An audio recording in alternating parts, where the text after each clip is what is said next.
So this morning I've got a very encouraging message from Jesus about trusting in him despite our faults, despite our failings, trusting. My children, how ardently I desire you to trust in my love and mercy towards you, and not to get discouraged by your many faults.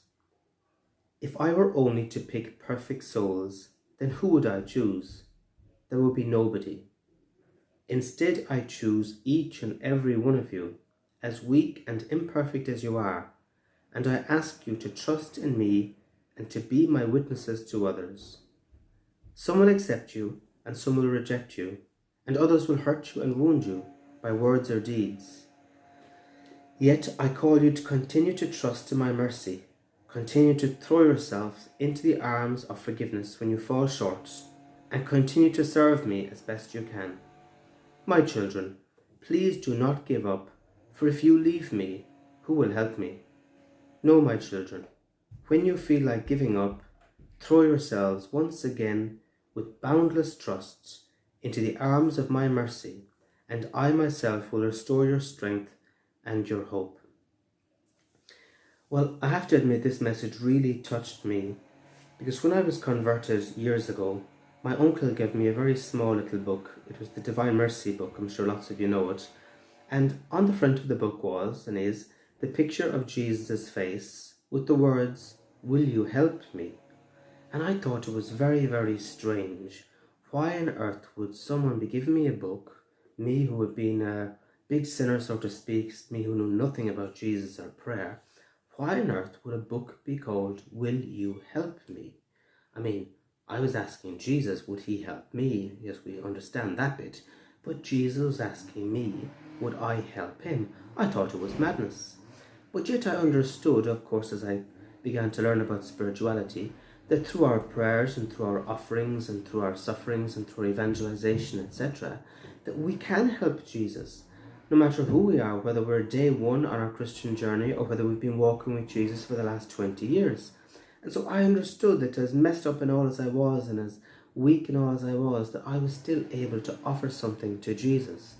I think it was to St. Teresa of Avila, or St. Teresa of Avila, I think was reportedly, she said that Jesus has no hands but your hands, no feet but your feet, and we could say he has no mouth, he has no ears but our mouths, our ears. And so Jesus is relying on us basically to be his apostles of love. He's relying on us basically to bring his message of love to the world. And so Jesus says, how ardently I desire you to trust in my love and mercy towards you and not to get discouraged by your many faults. So in other words, it would be so easy to get discouraged. Number one, we can get discouraged from our own faults, because no matter who we are, we have got faults. We've probably got things that we've been excuse me, struggling with for the last I don't know how many years, and yet we're still struggling with the same things. So number one, we've got our own faults. And number two, then, there's also the faults of others. So you could go out tomorrow, you could do something beautiful for somebody else, and they could misinterpret it, throw it all back in your face, and say you're a horrible person. And so discouragement, if you like, is everywhere. From the inside with our own faults, from the outside with misunderstandings, spiritual attacks, the whole lot. And so Jesus is saying, do not get discouraged. He says, if I were to only pick perfect souls, then who would I choose? There would be nobody. In other words, if Jesus was only to pick someone that's totally perfect, he'd have absolutely nobody to pick. And so he says, instead I choose each and every one of you, as weak and imperfect as you are, and I ask you to trust in me and to be my witnesses to others. So then you might say, well, what sort of witness are you if you're an imperfect witness? Well, then that is your witness. You're saying, look, here I am telling you about Jesus. Here I am maybe telling you about sin, telling you about things, but me too, I'm struggling. That's the witness. It's not like, here am I telling you what to do. I've got it all solved. It's all perfect. I've got my sheet filled and now I'm telling you what to do. Not at all. Part of actually our witness at times is our brokenness. It's saying, look at me, St. Paul said, what a wretch am I. I'm doing the things that I don't want to do, and the very things I do want to do, I'm not doing. But at least he had the humility and the honesty to say it. So you see, part of our evangelization actually is saying, yeah, I'm broken, I messed up, I fall short. But what do I do when I do that? I keep on going. And if I didn't have Jesus in my life, I'd be a hell of a lot worse. So you see, we don't have to be perfect, but the evil spirit, unfortunately, is always jumping in there saying you're a hypocrite, saying you're fake, saying you're this, saying you're that, saying you're the other, and constantly trying to discourage and undermine. And so Jesus is saying no. And he says, some will accept you, some will reject you, and others will hurt you and wound you by words or deeds. So it's true. You know, we hear that parable in the Bible of the seed. Some seed fell on shallow soil, some seed fell on deep soil. It's the same with our actions. Sometimes we could give a testimony, give a talk to someone, and someone would say, that was fantastic, that really touched me, thank you so much for sharing, that has really helped me, and I'm going to apply some of that to my life, or thank you, it has helped me. And somebody else could say, you're just so full of pride, and you're just so full of nonsense, and I didn't get anything from that, and you're just looking for all the glory yourself, and that was useless. So you see, that's part of it. But Jesus is saying this happens, and he said to continue to trust in his mercy. He says continue to throw yourself into the arms of forgiveness when you fall short, and continue to serve me as best you can. So in other words, we're all trying as best we can to follow Jesus, but we will have and do have days of discouragement when things don't work out like they would.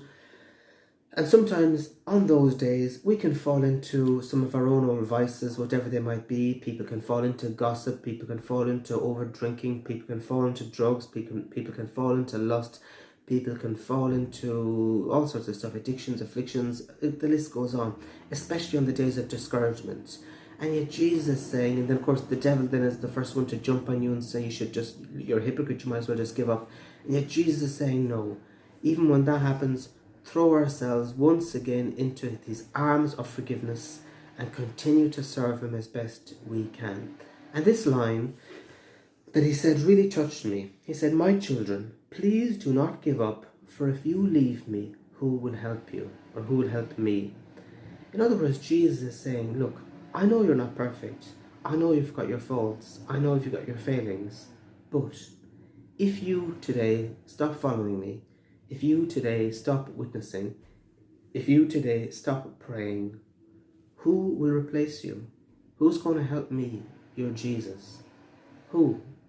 Because I've got nobody else but you. And yes, you can improve your game. Yes, you can change your ways. Yes, you need more healing. All these things are true. Yes, over time you'll get better. But if you give up, you'll never get better. You'll just backtrack and end up worse than ever. So Jesus, in all his humility and love, is saying, keep on going, keep on serving me, keep on loving me. And he says, and my children, when you feel like giving up, throw yourselves once again with boundless trust into the arms of my mercy, and I myself will restore your strength and your hope. And that's what he said to Sister Faustina. You know, we have this Divine Mercy. He didn't say about the Divine Mercy, pray once the Divine Mercy prayer and that's it. He said about this prayer, he said to venerate this image. He said to keep coming to this image and keep saying, Jesus, I trust in you. Jesus, I trust in you. Jesus, I trust in you. And to especially keep saying it on those days when you feel like you don't trust him at all, because you're saying it with an act of will. Saying, Jesus, I trust in you as an act of will. Yes, in here I feel totally discouraged. I feel maybe you've like totally abandoned me and it's a total waste of time. But with my act of my will, I'm trusting in your grace and your mercy. And then Jesus promises he will restore us. Now, again, he doesn't promise he'd restore us in 5 seconds, by the way. Sometimes he takes a bit of time to restore us. But when we throw ourselves into the arms of his mercy, I've noticed, for example, over that day or week, I will meet a good priest in confession. I will share my heart. I will meet other friends that will listen to me, that will talk to me. Other things will happen. I'll realize that Jesus is reaching out to me, restoring me, and boosting my confidence through a whole load of situations. And so let's be aware of how Jesus works, not just in prayer. Sometimes we get beautiful spiritual constellations in prayer.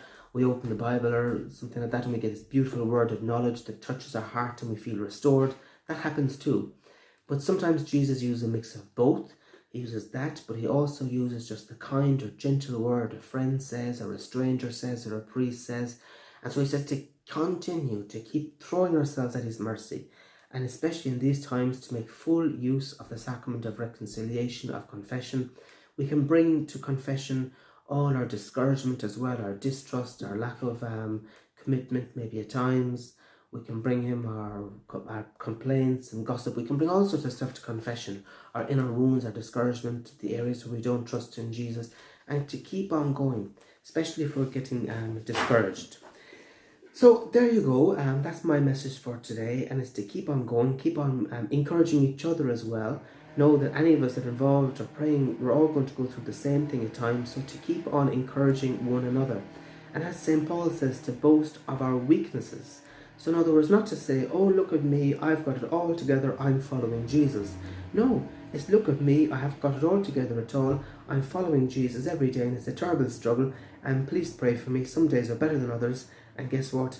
This is what it is, and I need your support, I need your help, I need your prayers, I need all the spiritual and love and support I can get as well.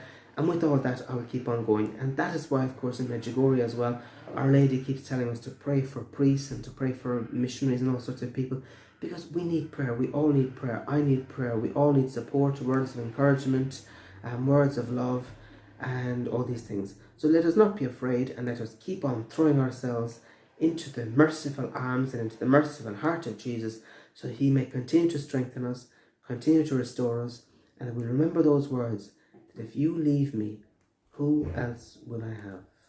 Thank you.